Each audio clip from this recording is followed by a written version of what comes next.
اسے پہلی بار معلوم ہوا دعوے اور عمل کے بیچ میں جو پہاڑ ہوتا ہے اسے کس طرح ہٹانا ہے۔ پہاڑ کو ہٹانے کے لیے خود کو گرانا تھا۔ تو آپ جتنا بھی خود کے لیے جئیں، آپ کی ذات کا ایک بڑا حصہ دوسروں کے لیے وقف ہوتا ہے۔ آپ قربان ہوتے رہتے ہیں اور قربان ہونے کے بعد آپ نہیں رہتے، لوگ بن جاتے ہیں۔ گھڑی، اجرک اور پھولوں کے ہار اتار کر ایک طرف ڈالتے ہوئے وہ خود سے کیسے لڑا تھا، مگر پوری طرح لڑ بھی نہ سکا تھا۔ یہ پتا چلا کہ سائے سے دیوار ہونا کتنا مشکل ہوتا ہے، اور سائے سے دیوار ہونے میں وقت لگتا ہے، مگر اس پر وقت آ چکا تھا دیوار بننے کا۔ گھر میں سب اس سے خوش تھے، دعائیں دے رہے تھے۔ سب کو لگ رہا تھا کاش چھٹ گیا، اب نکھری ہوئی صبح ابھرے گی۔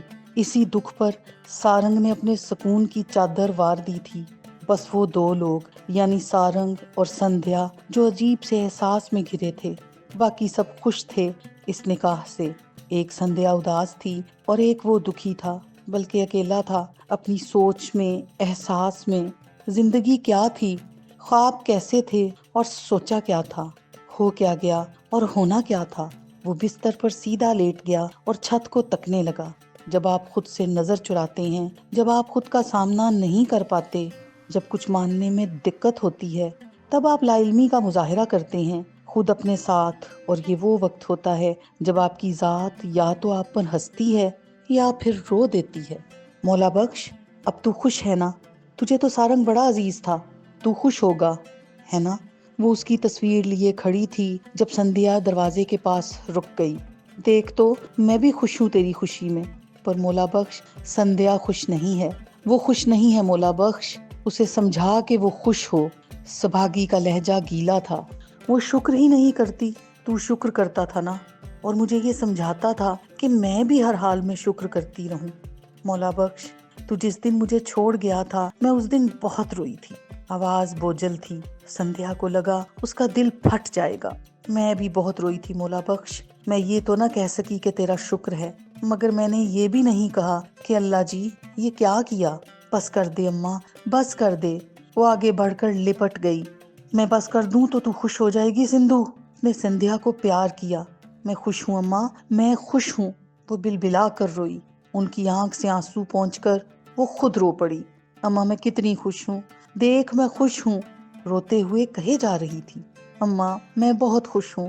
سندھو تیرا دماغ چل گیا ہے، تو حواسوں میں نہیں رہی۔ سہائی نے ٹھیک کہا تھا، نکاح ہو گیا ہے تیرا، وہ بھی سارنگ کے ساتھ، اور تو کہتی ہے دل اداس ہے، خوش نہیں ہوں۔ وہ ماں کو سمجھاتی رہی، نہیں چاہ رہی تھی کہ وہ روئیں، اس لیے کہنے لگی، اماں میں خوش ہوں، اماں میں بہت خوش ہوں۔ اس کا فون آیا جب سارنگ پیکنگ کر رہا تھا۔ کیسی ہو؟ لہجہ اتنا تھکا تھکا سا تھا، اسے خود اپنا انداز اجنبی لگا۔ وہ خود کے ساتھ یہی برتاؤ کر رہا تھا۔ اس کا پھر بھی حال پوچھ لیا، خود سے تو یہ بھی نہ پوچھ سکا کہ سارنگ کیسے ہو، کیا محسوس کر رہے ہو؟ کمرے میں آتے ہو تو چھت کو ہی کیوں گھورے جاتے ہو؟ برآمدے میں ہوتے ہو تو سب کے چہروں کی مسکراہٹ دیکھ کر مسکرا دیتے ہو، باہر ہوتے ہو تو چپ بیٹھے ہوتے ہو، اپنے آپ سے تو بات کرتے ہی نہیں۔ اور وہ کہہ رہی تھی، کہاں ہو، کیا کر رہے ہو، فون کیوں نہیں اٹھا رہے تھے؟ کیا اتنے مصروف ہو گئے، یا پھر اس سب کی ضرورت ہی محسوس نہیں ہوتی؟ اس کے سوالوں میں فکر تھی، اپنائیت، ناراضی اور شکایت کا ملا جلا تاثر تھا۔ وہ بڑے مان سے بولا، اتنے سوال کرو گی تو یہ بھی بتا دو کہ پہلے کس سوال کا جواب دوں؟ وہ تھکی ہوئی ہنسی ہنس دیا، بس یہ بتا دو کہ کیسے ہو۔ اسے پیار آ گیا، اتنی معصومیت سے سوال سمیٹ کر اس نے ایک کر دیا تھا، کیسے ہو؟ معلوم نہیں، مگر اچھا ہوں۔ دھیما سا تھکا تھکا لہجہ، آ کب رہے ہو؟ دوسرا مختصر سوال تھا، بہت جلد۔ مختصر سا جواب دیا، دن بتاؤ۔ لہجے میں اجلت تھی، اسی ہفتے کے کسی دن۔ پیکنگ کر لی ہے، بس فلائٹ کنفرم ہو جائے۔ بات کر آیا تھا کل، جتنی جلدی ہو سکے آ جاؤ۔ کانفرنس سر پر کھڑی ہے اور تم نے ذرا تیاری نہیں کی۔ زندگی میں بغیر تیاری کے بہت کچھ ہو جاتا ہے، یہ تو پھر بھی کانفرنس ہے۔ ایسی باتیں کیوں کر رہے ہو؟ ایسے ہی کبھی کبھار خود سے ایسی باتیں بھی کر لینی چاہیے، اس سے کیا ہوتا ہے، دل کا بوجھ ہلکا ہو جاتا ہے۔ دل پر بوجھ کیوں ہے؟ نہیں جانتا۔ زندگی میں بہت ساری باتوں کی وضاحت مشکل ہوتی ہے، مگر وہ باتیں جن کی وضاحت ہم اپنی ذات کو بھی نہ دے سکیں، کسی اور کو نہیں دے پاتے۔ وہ اس لمحے اسی احساس سے گزر رہا تھا۔ اداس ہو؟ نہیں، اب نہیں۔ وہ کہنا چاہتا تھا کہ تمہاری آواز سن کر اداسی ختم ہو گئی ہے، مگر کہہ نہ پایا۔ اب کیوں نہیں؟ مگر پوچھنے پر روک بھی نہ پایا۔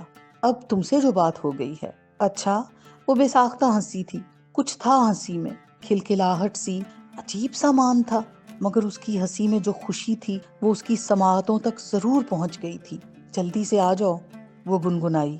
کیوں؟ اس لیے کہ کانفرنس سر پر کھڑی ہے اور کلاسز کا حرج ہو رہا ہے؟ نہیں، اس لیے کہ میں تمہیں بہت یاد کر رہی ہوں۔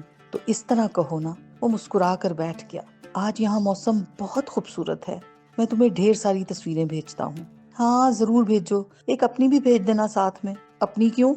چلو رہنے دو، وہ اس کی شرارت سمجھ گئی۔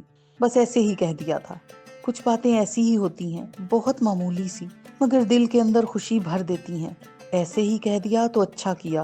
وہ اس سے بات کرتے ہوئے باہر نکل گیا تھا۔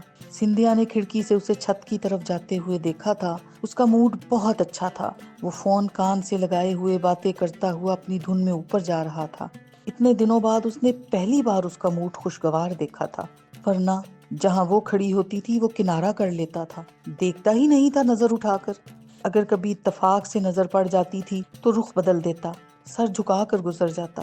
یہ لحاظ نہیں تھا، یہ بے رخی بھی نہیں تھی، یہ بیزاری تھی، یہ لا تعلقی تھی۔ وہ اچانک ٹکراؤ سے بھی گھبراتا تھا۔ وہ کس سے بھاگ رہا تھا؟ اس سے یا پھر اپنے آپ سے؟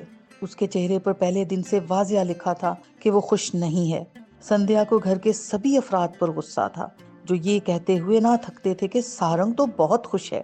خدا جانے کون کس کو دھوکہ دے رہا تھا، مگر کم از کم وہ بچی نہیں تھی، وہ دھوکہ نہیں کھا سکتی تھی، وہ بہل نہیں سکتی تھی۔ ایک جھوٹی تسلی، یہ کیسی شادی تھی، کیسا نکاح تھا؟ اسے لگا وہ اپنے لیے بات کرے گا جو اسے درس دیا کرتا تھا، بولنے کا، اپنے حق میں بات کرنے کا، چپ نہ رہنے کا۔ آج وہ اسے کچھ کہنا چاہتی تھی۔ تم نے یہ سمجھوتا کیوں کیا؟ قرض اتنا بھی بڑا نہیں تھا، بوجھ اتنا بھی نہ تھا کہ تم اپنی قربانی دے دیتے۔ اور ایک سہائی تھی، صدا کی بولی والی، جو اسے کہے جا رہی تھی، دیکھ سندھو اور سارنگ کہانی میں نہیں مل پاتے، مگر حقیقت میں سندھو اور سارنگ کا جوڑ بن گیا ہے، وہ سچ میں مل گئے ہیں۔ وہ اسے کیا کہتی کہ زمین اور آسمان نہیں مل پاتے۔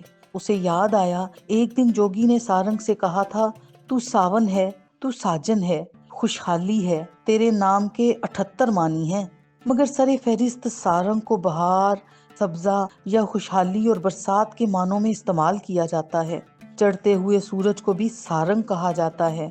سندھیا کا مطلب ہے اداس، سانجی، اترتا ہوا سورج، غروب کے وقت کی کیفیت۔ تو بتاؤ بھلا، سہائی چڑھتا سورج اور اترتی ہوئی سانجی کا کبھی میل ہوا ہے؟ تو بتاؤ کہ خوشحالی اور سکھ کا سارنگ اداس سانجی سے ملتا ہے؟ تو بتاؤ سندھو اور سارنگ کبھی تاریخ میں ملے؟ ان کے بیچ تو محبت تھی، تب بھی نہیں مل پائے۔ یہاں تو محبت بھی نہیں ہے، یہاں تو صرف سمجھوتا ہے۔